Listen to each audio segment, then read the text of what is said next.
Salut à tous, j'espère que vous allez bien. C'est Karim Danyogo. Bienvenue dans l'un des épisodes du bilan 24. Aujourd'hui, je reçois un grand frère, un aîné, quelqu'un que j'apprécie énormément depuis tellement longtemps. Et il était important pour moi de recevoir une telle personne ou une telle figure en fait dans le canapé, dans ce bilan 2024 là, que dis-je, pour discuter avec lui, pour savoir qui il est réellement, parce qu'il est toujours derrière les projets, toujours en backup. Aujourd'hui, il est là. On va discuter de 2024, de son bilan, de ce qu'il a pu réaliser, de ce qu'il aime. Et surtout, on va parler d'Arsenal. Il va nous parler de son amour pour Arsenal. Yes. Et c'est un plaisir pour nous, pour moi, surtout de te recevoir. Bienvenue, Michel. Merci Karim pour l'invitation. C'est vraiment un plaisir, hein. Je pense que Mhm. c'est un programme que je ne pouvais pas manquer. Et comme tu le sais, c'est toujours un plaisir d'échanger avec toi. Donc, je vais voir à quelle sauce on sera cuisiné. Non, il n'y a pas. Ça sera top en fait. J'aime beaucoup le début de la phrase parce que tout à l'heure en off, on disait que l'homme, en général, tu es ce que tu renvoies aux Mhm, autres en fait. Et mhm. moi, je t'ai connu comme quelqu'un qui est toujours positif en fait. Toujours souriant. Enfin bon, de ce que tu nous montres. Peut-être que même si tu es J'espère. fâché, on le saura jamais en fait. Ouais, peut-être. C'est quoi ton état? Qu'est-ce qui te donne cet état d'esprit-là? Bon, je pense que c'est des dispositions naturelles, je vais dire. Mhm, Euh, Déjà, je pense que je fais pas beaucoup d'efforts mhm. pour chercher à être positif. D'accord. Non, je pense que c'est un état d'esprit avec lequel j'ai grandi. Mhm. Je ne saurais dire d'où est-ce que ça vient. Peut-être de l'éducation, de la famille. Donc, je pense que j'ai grandi avec ça. Voilà, D'accord. en étant toujours positif. Mhm. Et au fur et à mesure que, bon, je pense que j'ai connu des expériences de vie qui m'ont emmené à être beaucoup plus sage, à Mhm. prendre de toute expérience que je rencontre, voilà, pour être ce qu'on est aujourd'hui, quoi. En tout cas, d'expérience, on va en parler. Mais j'ai sauté une étape très cruciale. Mhm. Qui es-tu réellement? Je suis Michel Djebi, bon, sur Facebook, j'ai changé un tout petit peu, c'est Jet Razier, juste pour essayer de me cacher. Voilà, ça s'explique. Mais bon, Michel Djebi, je suis digital marketer, donc ça fait une quinzaine d'années que je travaille au contact du marketing digital. Donc, je commençais en entreprise, après euh, j'ai passé une bonne partie quand même de ma carrière en Mhm. agence de communication. Donc, 6 bonnes années où j'ai vraiment appris les rouages en fait du marketing digital au Mhm. service des marques. Après, je suis retourné en entreprise, bossé sur plusieurs projets, sur le plan local, aussi à l'international. Et puis, bon, depuis quelques mois, je pense que je suis passé carrément consultant, Mhm. toujours sur des projets de marketing digital auprès auprès de certaines entreprises, certaines agences, de certaines organisations. Voilà. Et je bosse sur des projets personnels aussi, Mhm. toujours en rapport avec le Le digital. digital. En fait, c'est Voilà. le monsieur digital. C'est ça, Voilà, exactement. il tient beaucoup dans le digital et ça fait Mm. plaisir. Moi, je pense que je t'ai connu quand tu étais à Voodoo, quand tu Yes. avais les locks. Ouais. Voilà, quand tu avais tes locks. Cette Exact. période-là, Mm. qu'est-ce qui a changé de la période où tu as les Ah, locks aujourd'hui? Ou est-ce qu'on va dire que c'est parce que tu étais trop jeune ou bien c'est quoi? oh, ouais, je pense que l'expérience des locks, c'est quelque chose que j'avais envie de vivre. En Mhm. fait, voilà, je pense qu'avant de faire des locks, j'ai beaucoup réfléchi, j'ai beaucoup mûri l'idée. Je pensais à ça, étant étudiant, étant jeune, en entreprise, voilà, je voyais des gens qui avaient des locks, ça me plaisait bien. Mhm. Donc, je me suis dit, un jour, il faut que je tente, en fait, de faire des locks. J'ai essayé à plusieurs reprises et puis, bah, c'était un peu compliqué parce qu'avec l'entourage, le Mhm. regard des autres, les avertissements, quand tu laisses pousser un peu tes cheveux, on te dit, hé, toi, qu'est-ce que tu fais là? On t'a pas connu comme ça, va, tu coupes. Ouais, coupe. Mhm. Et donc, un jour, après plusieurs tentatives, je prends la décision de faire des locks. C'était quelque chose de différent, de nouveau. Les gens appréciaient, on trouvait que c'était artistique. Voilà. Et donc, comme je bossais déjà en agence de com, bon, ça collait avec, Ton image voilà, aussi. avec L'image, l'image ouais. voilà, que j'ai ramenée. Donc, ça a été une époque très, très, très favorable. Mhm. J'ai appris à me redécouvrir, donc découvrir d'autres facettes de ma Mhm. personnalité, de ce que je pouvais offrir humainement. J'ai beaucoup appris de cette période et ça a duré 6 ans. Ok, très Yes. bien. De ce que j'entends ou de ce que tu me dis là, est-ce Mhm. que tu es le genre de personne quand tu as une idée derrière la tête, tu l'exécutes jusqu'à en tirer les leçons et puis après tu reviens. Tu dis, ok, j'ai fait, voilà ce que je peux. Oui, oui, oui. Je pense que c'est ça l'essence de la vie, hein. Ok. On a des idées, on a des choses qu'on veut réaliser et puis il faut y aller, prendre ses responsabilités déjà, Mhm, y aller et puis quel que soit ce on en tire en fait, voilà, tirer les leçons, les conclusions mhm, et avancer, ça va nous servir pour la vie. Donc je mhm. pense que oui, je peux me classer dans cette catégorie D'accord, de très bien. personnes. Ok, moi ça me plaît bien parce que l'idée pour moi, j'ai toujours pensé qu'il faut exécuter ce qu'on a d'abord. Bon, pas les mauvaises Mhm. choses, hein. Quand tu as une Ouais, idée, un projet, mhm. travaille dessus, fais ce qu'il faut. Et puis après, le résultat, au moins, même si ça ne marche pas, tu auras j'appelle ça comment? Le bonheur ou bien la satisfaction de dire, au moins j'ai essayé. Il y a toujours Tu des vois. learnings en fait, il y a Ok. toujours des choses qu'on retient, qu'on apprend de toutes ces expériences-là. Donc, Mhm. vaut mieux y aller et puis voir ce qu'on en dit, quoi. Très bien. Comment a été ton année? C'était une très belle année. Mhm. Bah, je pense que les années se suivent et ne se ressemblent pas. On apprend toujours, on grandit. Mhm. Donc, je vais dire que c'était la plus belle année, quoi, en D'accord. termes d'expérience, de vie et tout. Quels sont les projets qui t'ont demandé le plus d'efforts en termes de challenge ou tout ça? Alors déjà, l'année 2024 m'a elle-même demandé Beaucoup beaucoup d'efforts. plus d'efforts que Ok, les comment? autres années parce que depuis que je suis entré dans la vie professionnelle, c'est la première année où j'ai pas été salarié. Ok. Un seul mois, un seul jour du tout, j'ai envie de dire, parce que euh, j'ai arrêté de travailler en entreprise mi-2023. Donc, j'étais sur des projets personnels, des projets de consultance. Et l'année 2024, c'est la première année complète que je fais sans recevoir de salaire, en Ok. fait, mais en bossant sur des projets, en ayant des activités ici et là. Et voilà. Donc, ça, déjà, ça a été quelque chose qui m'a aidé à réellement Dis grandir. exact. Voilà, Ouais, ouais. grandir parce Mhm. que c'est de nouvelles expériences. Donc, c'est souvent des approches en fait Tu vois, différentes. tu vois. Voilà, on n'est plus dans le mode où on atteint un salaire à la fin du mois qui va venir pour régler les choses en fait. On est dans cette étape de la vie là où il faut trouver d'autres manières en fait de pouvoir générer des revenus, Mhm. aller vers d'autres ressources. Et ça a été de très belles expériences. Donc, pour le projet, est-ce qu'il y a un projet qui m'a réellement... Oui, oui, bien sûr, il y en a.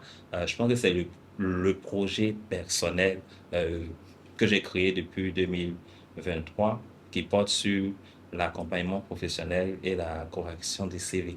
Ok. Voilà. J'ai rencontré des gens extraordinaires dans ce projet-là. Mais vraiment dans le silence absolu, Mhm. des gens qui me contactent et tout, qui ont besoin que je les Tu accompagne. sais, moi, je savais pas ça hein, Et que tu faisais yes, yes, bon, c'est vrai, je communique pas beaucoup beaucoup de là-dessus films. parce que euh, j'avais pas encore le dispositif prêt Mhm. pour pouvoir recevoir un flux important en fait de Ok. demandes. Donc, je communique là-dessus par période. Mhm. Euh, mais le peu de gens que j'ai eu dans cette période-là, ça m'a beaucoup mobilisé. Juste pour l'anecdote, j'ai une cliente avec qui j'ai bossé une fois, et c'est la première fois en fait, on a bossé ensemble, elle chez elle, moi dans ma chambre, Mhm. de 23 heures à 6 heures du matin Wow. sur un CV. Son CV à elle? Yes, sur Ok. son CV à elle en fait. Donc, les allers-retours qu'on faisait, elle était dans une urgence, elle en avait besoin, donc il y Mhm. avait beaucoup de retours qu'on se faisait. Donc, moi je bosse beaucoup la nuit, voilà, quand je suis un peu plus free. Mais la cliente, ce jour-là, elle aussi, elle avait du travail. Donc, on a travaillé à distance en partageant les informations jusqu'au petit matin. Et là, c'était pas encore fini.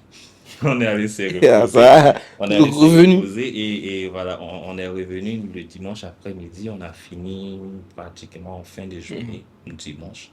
Et elle était tellement satisfaite, m'a beaucoup remercié. Et voilà. Elle a même Mhm. payé plus que ce qu'elle devait payer et tout Ah, parce qu'elle a trouvé là, que c'est une bonne cliente, hein. oui, oui, oui, elle a Ah. trouvé qu'elle avait en face d'elle vraiment quelqu'un qui était disponible pour Mhm. elle. Et moi, j'étais aussi surpris d'avoir une cliente qui était aussi disponible et disposée comme À ça. écouter surtout. Voilà, oui, à écouter, à accepter en fait les feedbacks, Mhm. les propositions que je faisais. Et puis, ça, c'est vraiment une expérience quoi, qui n'a pas de prix. Donc, ce projet-là particulièrement, il m'a apporté beaucoup en termes de croissance au Mhm. niveau personnel et même en termes d'idées, voilà, D'accord. voilà, pour l'avenir, quoi. Et c'est très intéressant qu'on parle aujourd'hui de CV, d'expérience en entreprise ou d'entrepreneuriat. Moi, d'expérience, je n'ai jamais fait un long feu en entreprise. C'est-à-dire que on m'a jamais dit, ah, je veux travailler dans une entreprise pendant 6 mois. Mhm. J'ai pas pu. Tu vois ce que je veux dire? Ok. Aujourd'hui, toi, tu es dans le domaine. Aujourd'hui, tu es consultant, tu n'es plus salarié. Voilà. C'est-à-dire qu'il n'y a pas une entreprise. Si tu, enfin, tu travailles pour toi-même, comme on a l'habitude de le Bon, dire. voilà, c'est ça. En travailler pour être payé et travailler soi-même pour se faire payer, qu'est-ce qui est difficile? Bon, travailler déjà, c'est pas la chose la plus facile, que ce Ça, soit c'est pour sûr. soi-même Mais, ou pour quelqu'un? voilà, comme pour quelqu'un. Mhm. Mais je pense que déjà, c'est pas fait pour tout le monde. Il faut avoir de la volonté. Et puis, je pense on a souvent ce leurre-là qui dit, ah, je travaille pour moi-même, je bosse quand je veux, ou je suis Mhm.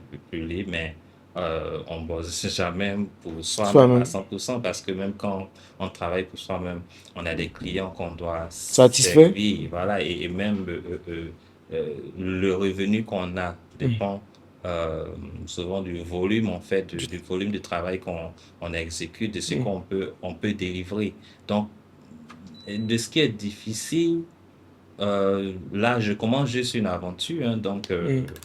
je veux dire, ça n'a pas été facile. Mhm. Il y a eu beaucoup de moments où il fallait se surpasser, mais j'aime bien. Voilà. Ok. Les deux expériences sont assez enrichissantes.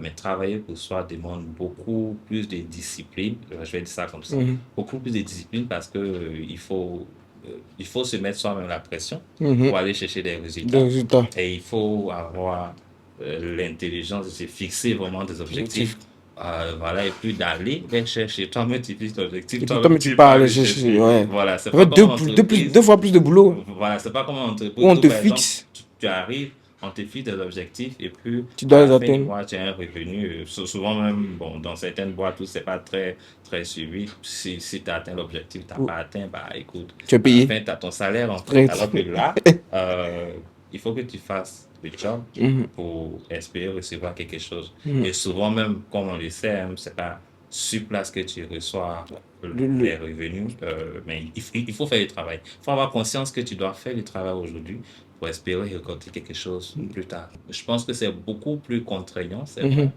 mais c'est bien, Ok. c'est bien. Si je demande ça, c'est parce que moi aujourd'hui, j'ai compris qu'à un moment, on bassinait les gens avec le fait de dire il faut entreprendre, fais ci, Mm, fais ça, comme si l'entrepreneuriat était la solution, mm, enfin la meilleure solution yeah, au chômage en fait. Pourtant, il y a des gens qui se plaisent dans le salariat, mm, qui aiment, ah, je m'en vais travailler, j'ai un salaire à la fin du mois. Bon, même s'ils font pas le travail tout le temps, mais ils mhm, aiment ce sentiment-là et puis ils sont à l'aise. Ce que je veux dire, c'est que tout le monde n'est pas appelé à faire, à se travailler comme clair, entrepreneur. Il y a clair. des gens, ils aiment bien être salariés. Mm, Ils s'en sortent dedans. Donc, faut pas pousser tout le temps des gens à dire, ah, si tu n'entreprends pas, ça va, tu vas rien gagner. Ou bien il y a une citation que je vois tout le temps, bon, qui peut être vraie, mais qui m'exaspère, qu'un qui dit que salarié un salarié peut peut jamais, jamais être riche. jamais être riche. Ouais. C'est quelle manière de décourager des gens comme ça. Moi, aujourd'hui, tu vois, même cette phase de transition,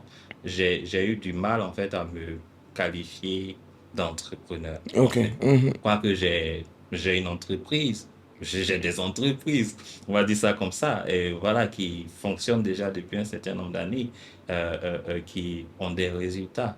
Mais je ne me vois pas, en fait, dans la case D'entrepreneur. entrepreneur, en fait, Pourquoi? après. Je sais pas, peut-être j'estime que non, je ne le suis pas encore. Ok. Peut-être que j'ai déjà des choses à réaliser, j'ai des Mhm. objectifs personnels que je dois atteindre en fait pour pouvoir voilà, me définir comme un entrepreneur. Entrepreneur. Pour l'instant, je pense que le titre qui me convient beaucoup plus, c'est consultant. Ok. Voilà, je fais de Moi la aussi, ouais, je consultance. pense que c'est beaucoup. Quelqu'un n'a qu'à faire deux, trois boutiques. Ah, ici, entrepreneur. C'est pas mal. Parce que Pas mal, l'objectif, pas mal. c'est quoi? C'est d'être autonome quelque Yes, part. yes. Arriver à se développer soi-même, ne pas être forcément sous la contrainte ou Mm. d'une entreprise ou d'une personne. C'est pas une mauvaise chose en soi. Mais je veux juste que mettez dans votre tête aussi, ou qu'on mette dans notre tête aussi que c'est pas peut-être fait pour tout le monde. Il y a des Clairement. gens, Mm. ils aiment ça. L'entrepreneuriat demande beaucoup de stress. Tu vas stresser tout le temps, chercher de l'argent. Bon, peut-être que toi, tu vas nous dire un peu plus. Est-ce qu'il y a des mots où tu as pris peur? Bon, comme tu l'as dit au départ, je suis quelqu'un de très positif. Souvent, j'ai entendu que c'est pas toujours bon d'être très positif, mais bon, c'est ce que j'ai en fait. Donc, moi, je suis quelqu'un de très positif. De mon expérience, en fait, j'ai compris que faut apprendre à développer des compétences, faut développer aussi, comme je me dis, son attractivité, en Mhm. fait, de sorte à pouvoir attirer des opportunités et surtout faire en fait des jobs.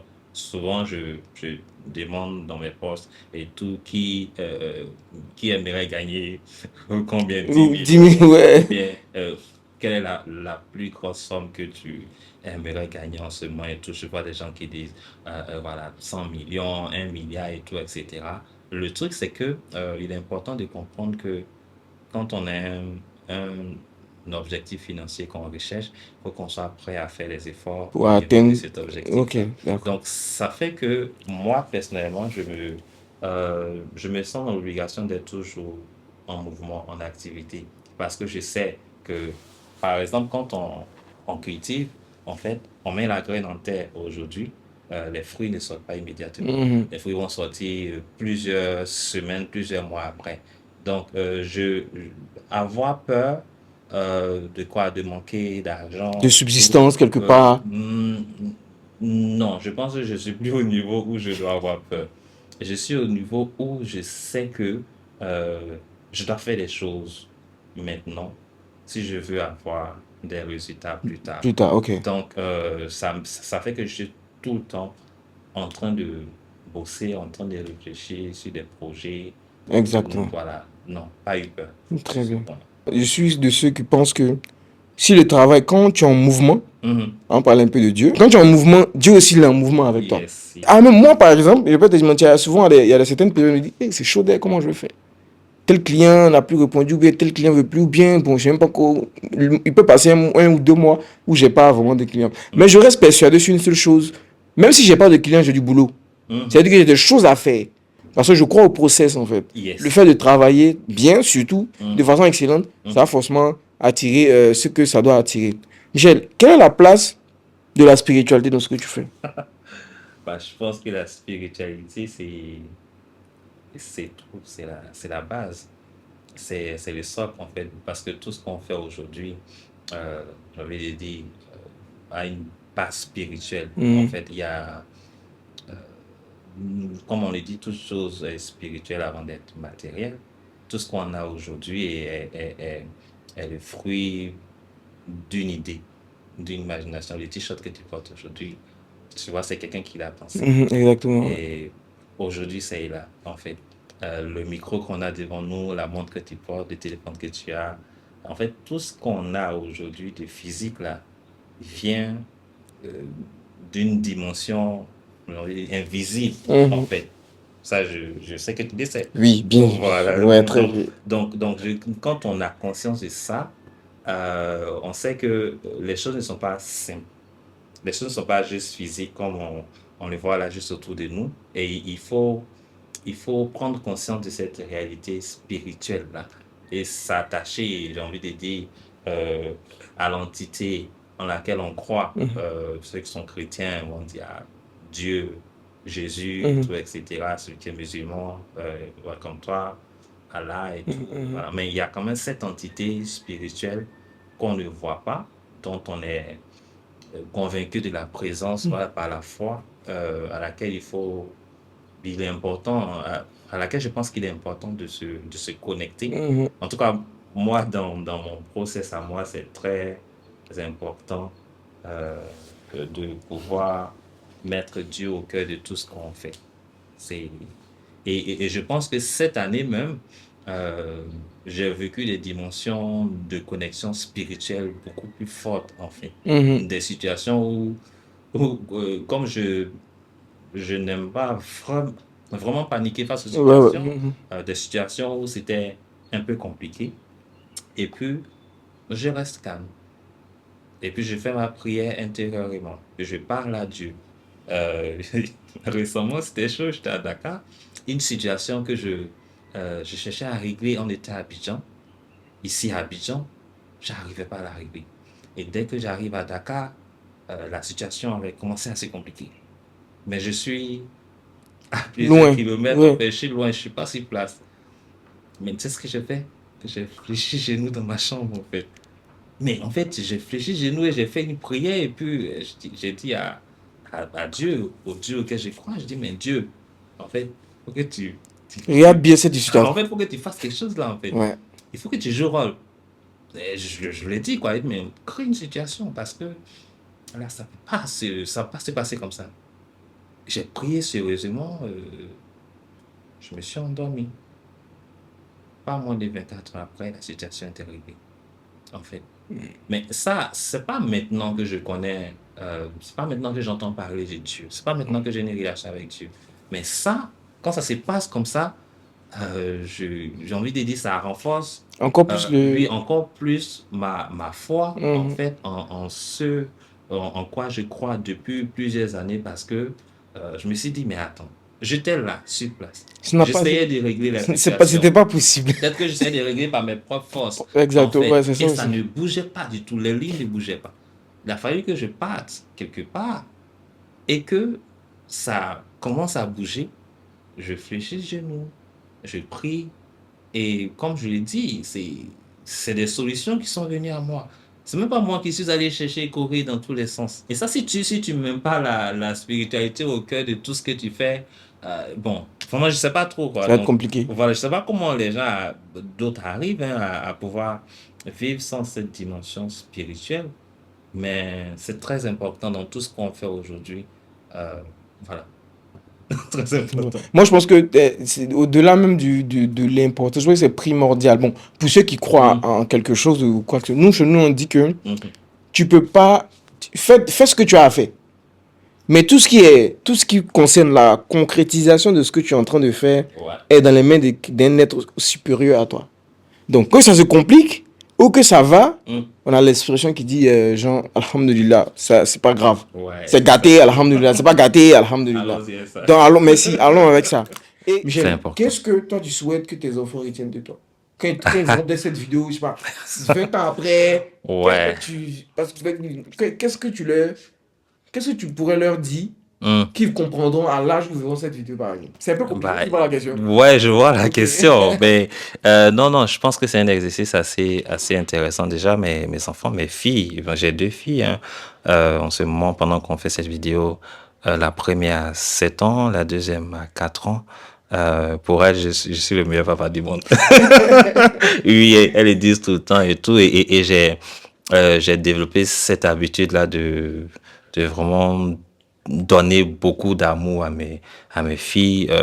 Voilà, je suis le genre de père, par exemple, qui dit plusieurs fois par jour à ses filles, je t'aime, je t'aime, je t'aime et tout. Et on se Ah, c'est le trop partage, bien. en fait. Elle me rend ça régulièrement. Donc, je pense que peu importe le moment où elles verront cette vidéo, bah, pour elles, c'est le meilleur papa qui est en train de parler, en fait.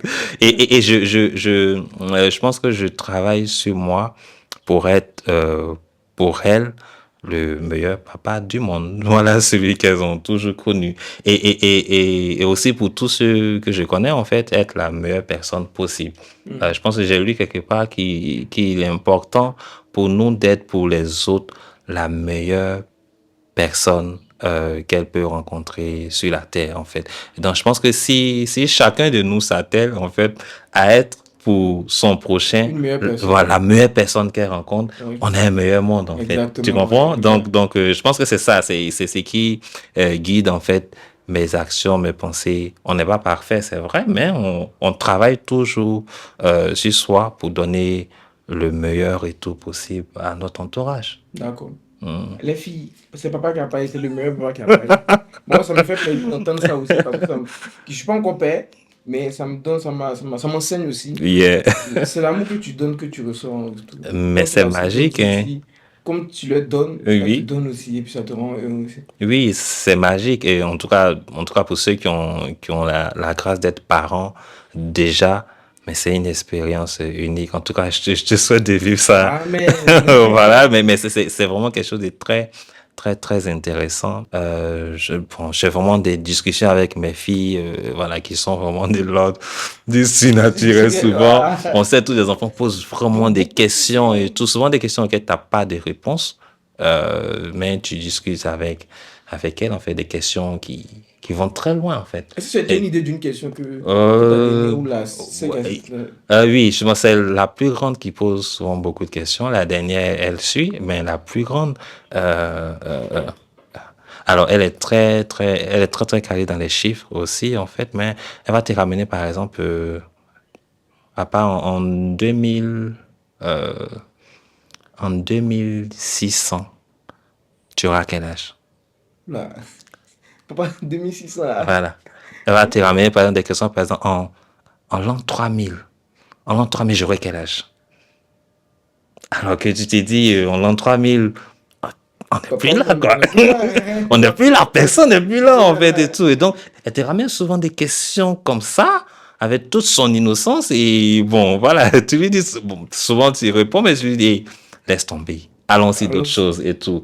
Mais elle n'oublie pas, elle va te revenir avec des questions comme ça qui vont t'emmener à réfléchir à ta condition humaine, de se rappeler que, écoute, humainement parlant, t'es pas éternel. Éternel, ouais. Voilà, donc c'est juste des rappels, quoi. Ouais. Et tout. Et moi, je pense que dans mon cas à moi, mes enfants me parlent souvent, me communiquent souvent certains messages.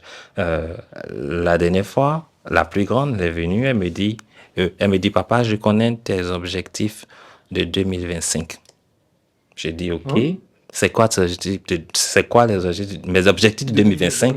Elle me dit, c'est de réduire les dépenses et de devenir milliardaire. Ah, ça. Oui, en fait, et en fait, on ne lui a rien demandé. Il s'est levé tout seul. Voici tes objectifs. Réduire les dépenses et devenir milliardaire. J'ai dit, OK. C'est tout ce que je me dis, en fait. Mais si tu vas signer la Et mission, voilà, j'ai noté ça quelque part, mais ça m'interpelle, en fait, sur un certain nombre de choses, de comment est-ce que je gère ma vie, je gère mes projets, mes ambitions et tout, etc. Je prends quand même ce ça qu'elle fait me donne plaisir, c'est vrai. comme message, quoi. C'est trop beau en fait. Ouais. Mais pendant qu'on parle aujourd'hui, là on est en train de faire cette vidéo, Arsenal gagne 3-1. Michel est très heureux. Mais Ouais. tu peux regarder voilà, le troisième but. Merci, Kai. D'où ça vient cet amour pour Arsenal? Parce que pour Arsenal, perdait, tu souffrais beaucoup. Hein. Ouais. Mm. D'où vient cet amour pour Arsenal? Non, je pense que déjà, peut-être mon attachement à Arsenal vient du fait que je me range souvent peut-être du côté des plus faibles. Voilà, puisque Arsenal n'est pas un club qui gagne beaucoup et tout. Voilà, donc il y avait déjà ce point-là qui fait que je ne m'en défais pas. J'essaie de trouver des raisons pour défendre Arsenal quand tout le monde les attache un tout petit peu. Mon amour pour Arsenal a démarré, je pense, autour de 2005-2006, ça dit même après même le titre des Invincibles. Donc, j'étais pas très, très rattaché à ces clubs. Mais je sentais que je l'aimais un tout petit peu. Je pense que ça avait commencé par les footballeurs ivoiriens qui étaient à Sénat. Il y avait Kolo Touré et Bou Emmanuel. Donc, voilà, que j'aimais beaucoup en équipe nationale. Donc, quand j'ai vu qu'ils étaient tous deux dans le même club, j'ai dit, ah, c'est un club que j'aime bien. Et je suivais. Et il y a un élément qui va me rattacher à Arsenal pour toujours, c'est que je lis un jour un article dans France Football, je crois, et je découvre que Arsène Wenger, qui était le coach d'Arsenal, et moi partageons la même date d'anniversaire. Ah, c'est d'accord. Ah, donc j'ai dit, mais je comprends pourquoi je suis attiré par ce club, en fait. Et effectivement, oui, j'ai vu qu'il est né un 22 octobre, moi aussi. Donc, ça fait que depuis ce temps-là, je suis resté attaché à ce club. Donc, même quand Wenger est parti et que le club ne gagne pas des titres depuis plusieurs années, je dis à mes amis, il n'y a pas que les titres dans le football. Ouais, c'est comme dans la vie, on gagne pas toujours. On part à l'école, en fait, il n'y a pas que le premier des classes qui réussit dans la vie ou bien qui a une vie heureuse. Voilà, celui qui a 12 de moyenne, 13 de moyenne, il vit aussi heureux que celui qui a 16, 17, 18 de moyenne. Donc, c'est pas parce qu'Arsenal ne gagne pas de titres qu'on va dire que c'est un club où on n'a pas de joie. On a des moments de joie. C'est pas des titres, mais au moins. Donc, oui, franchement, il y a des forts gourmets. Il y a des gourmets forts. Et comme comme l'autre le disait, on ne choisit pas d'aimer un club, en fait. C'est ça les drames. En fait, tu es là, tu veux t'en défaire. Il y a des fois, tu dis, C'est non, bon. moi, je supporte plus, c'est fini, j'en ai marre. Mais 2 jours après, quand il y a un petit match, tu viens, tu regardes du coin de l'œil, C'est les faux et puis, tu- commentaires, moi, un peu. et puis après, quand il y a une victoire, tu dis, oui, ça, c'est mon club. Ça, c'est mon club. Mais c'est ça. Moi, je pense que ce sont des choses qui donnent un sens à notre vie. On peut pas toujours expliquer. Mhm. Bon, on peut pas toujours expliquer pourquoi est-ce que on aime un club. Mais moi, j'ai quand même retenu beaucoup de leçons hein, du fait de supporter Arsenal. Lesquels sont? Euh, De... en fait, tu vois, c'est vraiment euh, ce sentiment de loyauté là vis-à-vis de ces clubs-là, Ok. en fait, qui, quoi qu'il arrive, bah, t'es là, quoi. Ok. Je le disais souvent pour rigoler, en fait, avec une amie, je disais, si ton gars supporte Arsenal, c'est que tu as de la chance. Parce Il qu'il est sera droit. fidèle. Mais si, il sera fidèle parce que quoi qu'il arrive, Il est là. il est là, en fait. Et donc, on essaie de vivre avec. Bon, là, en ce moment, il y a de bonnes nouvelles pour Arsenal. City n'est pas en Vous forme. dites qu'Arsenal perd à 3 buts à 1. Ouais. 42 minutes. On espère qu'à la fin du match, Non, ils vont gagner. non, le club est quand même dans une phase de reconstruction que j'aime bien. Ça, c'est vraiment une des choses pour lesquelles j'aime ce club. Arteta est revenu, il est dans un process. Les gens ne voient pas, mais depuis qu'il est là, il y a une progression. Une Saison progression. après saison, c'est pas le même nombre de victoires, c'est Ouais. pas le même nombre de points. Donc, il y a une croissance. Même s'il n'y a pas de titres, il y a des choses qui arrivent. Donc, on est là. Michel est loin pour Arsenal. Donc, il est. Il Merci sait ça. beaucoup, Michel. Non, Parce pas on tend vers la fin OK. de notre interview. Le plus important pour moi dans cette interview était Mm. de discuter avec toi en tant qu'aîné Yes. et d'avoir aussi ton avis sur ce que nous on fait. Bah, je ne vais pas OK. dire ce que je fais parce que je ne suis pas seul dedans. Sur ce qu'on fait, sur ce qu'on met en place. Est-ce que tu as des conseils pour nous Ah, écoute, pour 2025? oui, pour 2025, en fait, on est tous dans le mouvement, hein. On est tous en activité là, mais je pense que c'est quand même bien. Toi, bon, comme on le dit, hein, on s'est vu évoluer depuis un certain nombre d'années, donc tu es quelqu'un pour qui j'ai beaucoup de respect aussi, beaucoup d'amour aussi, voilà. Vas-y. Euh, Il n'est donc- pas jaloux, hein. Papa vous aime aussi. Voilà, donc vraiment que j'ai vu grandir, je vois comment est-ce que tu te développes, les projets sur lesquels tu travailles, c'est déjà très bien. Je pense que c'est cette régularité là qu'il faut avoir en fait dans l'activité parce que plus on travaille sur des projets, plus on se fait de l'expérience Si, si. et puis c'est cette expérience là qui va nous aider en fait à aller chercher des projets en fait beaucoup plus important, beaucoup Mhm. plus grand. Donc, c'est déjà très bien pour plein de jeunes aujourd'hui qui se battent. Hein. J'ai souvent ce regard-là de dire que les gens se battent. Les gens essaient de donner un sens à leur vie. C'est pour ça que je suis pas très à l'aise quand je vois souvent des personnes essayer de descendre d'autres personnes qui Ok. voilà qui se battent pour exister, qui se battent leur pour pouvoir voilà qui se battent pour pouvoir se faire une place au soleil. La vie est devenue très très très compliquée aujourd'hui. Moi bon, j'ai une quinzaine d'années d'expérience, j'ai vu plein de choses, mais on n'a pas encore fini. On continue de toujours chercher encore des choses. Et il y a plein de jeunes qui viennent derrière nous. Donc, dans la mesure du possible, si on peut tirer 1 ou 2 jeunes là pour leur apprendre un peu de ce qu'on sait, de ce qu'on a appris, ce serait vraiment une bonne chose. Et je sais qu'il y a il y a plein d'aînés déjà qui le font, qui prennent toujours en fait un petit là et tout, qui essaient de lui communiquer des choses. Mais je sais que les jeunes d'aujourd'hui ont beaucoup à donner. On est tous jeunes, hein, de toute façon.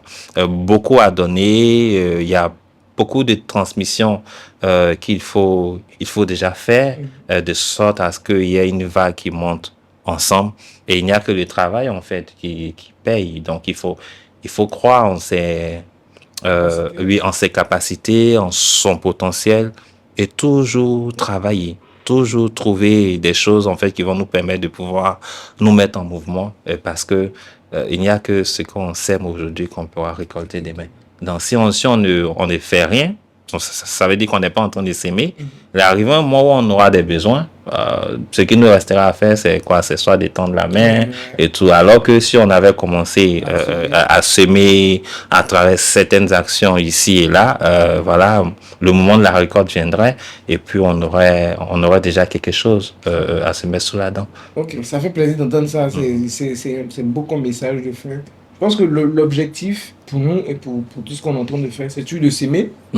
S'aimer les bons grains surtout, les bonnes graines surtout, s'aimer les bonnes graines et avoir de meilleures récoltes, de meilleurs rendements. Mais on ne pouvait le faire aussi sans l'assistance, sans le conseil des aînés comme toi. Voilà, moi, je t'appelle. Merci. Des aînés comme toi, Merci. qui nécessitent d'avancer. Je suis très heureux de te recevoir. Merci d'avoir honoré cette invitation. Merci à Très toi. content. Et j'espère que voilà, on va se retrouver au sommet encore une fois, travailler sur de beaux projets. Je t'attends. Donc n'hésite pas ici là, dès que si tu as besoin si tu as besoin de bras. Non, Voilà, pas de souci, voilà, Karim, c'est la famille. Donc est-ce que tu as un dernier mot pour terminer? Je souhaite la paix du cœur à tous ceux qui verront cette vidéo. Et puis merci à toi, Karim. Merci beaucoup, Michel. Merci à toi. Inch'Allah. À la prochaine. Ciao. Allez, bye.